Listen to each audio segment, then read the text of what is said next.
The air in the hills of Canaan tasted of bitter dust and fear. Under a sky of relentless blue, the horizon shimmered, revealing the massive silhouettes of 5 armies closing in like an iron jaw upon Gibeon. The year was 1400 BC, an era where borders were drawn in blood, and the fate of entire nations was decided on the edge of bronze blades. The atmosphere was charged with spiritual electricity. The metallic scent of the sea breeze rising from the Mediterranean mingled with the acrid smell of sweat from thousands of men who knew this morning might be their last. The desert silence was shattered by a cry for help. Messengers, exhausted and caked in road dust, brought the spark of war. The 5 Amorite kings had sworn to destroy Israel's allies.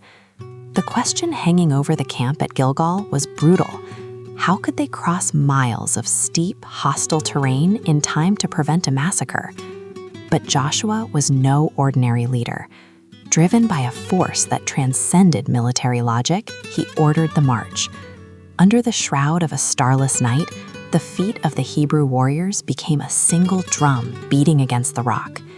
Joshua walked at the vanguard, feeling the weight of the divine promise burning in his chest, more than the fatigue in his muscles. When the first rays of light touched the peaks of Gibeon, the surprise was a coup de grace. Panic exploded in the enemy camp like an uncontrollable wildfire. Israel emerged from the shadows like a storm of iron. The Amorites, once arrogant, watched as their ranks were shattered and began a desperate flight through the canyons of Beth Horon.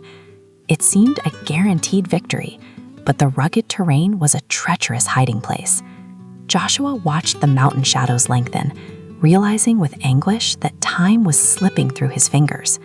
If night fell, the kings would escape into the crevices of the earth, and victory would turn into an endless pursuit.